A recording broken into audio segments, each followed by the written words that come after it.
Баршаңызға сәлем, менің YouTube каналыма қош келдіңіздер. Каналға тіркеліп, қоңырауды басып қойды ұмытпаңыздар. Бүгін сіздермен өте дәмді, өте қарапайым, оңай, әрі қытырлақ, қатпарлы самса әзірлейміз. Самса өте дәмді болып шығады. Міндетті түрде осы рецептпен жасап көріңіздер. Баршаңыздың көңілдеріңізден шығады деген сенімдемін. Ал ендеше бастайық. Алдымен қамырымызды илеп аламыз. Біздің қамырымызға 380 грамм мұздай су қажет болады, 80 грамм ертілген сары май, 2 ас қасық уксус. Уксус бізге қамырымыз қытырлақ болу үшін, әрі майдың қатты қамырға жұқпау үшін қосылады. Және тұзды қосып, әбден араластырып аламыз да електен өткізілген ұнды қосамыз. ұн 680 грамм, тағы да 50 грамм қосылуы мүмкін. Қамырды илеп жатқан барысында байқайсыздар, егер қажет болып жатса, тағы да 50 грамм қосып жібересіздер. Қамырымызды әбден жақсылап илейміз. Біздің қамырымыз қатты емес, жұмсақ емес, қолға жабыспайтын орташа қамыр болады. Енді пакетке салып, салқын жерге қоямыз. Енді салмамызды әзірлейміз. Менде 350 грамм сиырдың фаршы менде майлы, сондықтан артық май қоспаймын. Енді майдалап туралған пиязымызды қосамыз. Татымына қарай тұз, татымына қарай қара бұрыш салып, жақсылап араластырып аламыз. Сиырдың етінен жасалған фаршымыз дайын. Енді мен қосымша тағы да тауық етінен жасадым фаршты. Тауық еті менде тауықтың төсінен жасалған, онша майлы емес, сондықтан кішкене сұйық май қосып жібердім. Сізде солай жасасаңыз болады. Және де тұз, қара бұрыш, пияз қосып, жақсылап араластырып аламыз. Біздің салмаларымыз дайын. Осы кезде қамырымызды холодильникте жақсы дем алып қалды. Енді 2 бөлікке бөліп, зуалалап аламыз да, әдеттегідей оқтаумен жұқалап жайып шығамыз. Қамырды неғұрлым жұқа жайылса, соғұрлым самса әдемі қатпарлы болып шығады. Бір зуаламызды жайып болдық. Енді осы бүтін күйінде бір жерге жайып қоя тұрамыз да, екінші қамырымызды жайып бастаймыз.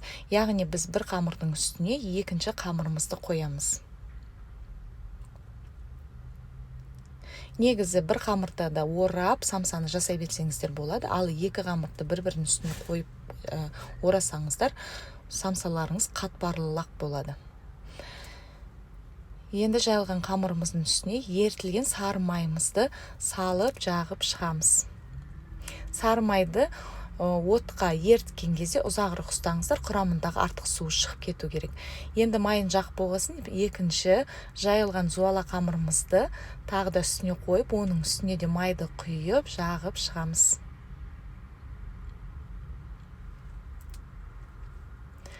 Енді видеодағыдай орап шығамыз да, рулет қылып орап, тарелканың үстіне салып, бетін жауып, морозильникке 1 сағат, 1,5 сағатқа қалдырамыз. Қамырыңыз қатып кетпеуін қадағалаңыздар. Бізге құрамындағы майы қатса болғаны. Құрамындағы майы қатса, соғұрлым біздің самсаларымыз жақсы иленетін болады.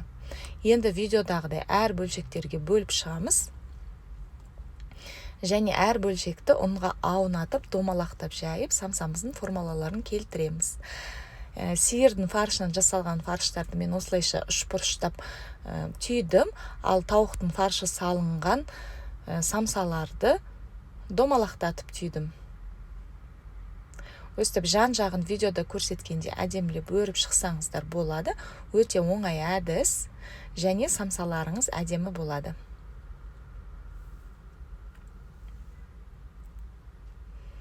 Осылайша самсаларымызды түйіп болғасын, бетіне жұмыртқаның сарысын жағып шығамыз. Жұмыртқаның сарысына кішкене сүт қосып жіберсеңіздер, жақсы жағылатын болады.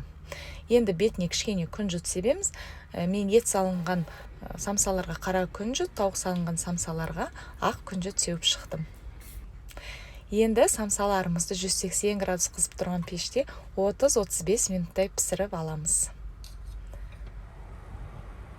Осымен біздің самсаларымыз дайын, өте керемет болып, өте дәмді болып піседі. Міндетті түрде жасап көріңіздер. Рецепт ұнаса, төменге комментарийға пікірлеріңізді, жүрекшелеріңізді қалдыруды ұмытпаңыздар. Каналдың дамуына үлестеріңізді қоса отырыңыздар. Алдын ала баршаңызға рахмет, баршаңызға ас болсын. Сіздермен бірге болған мен Рахатай.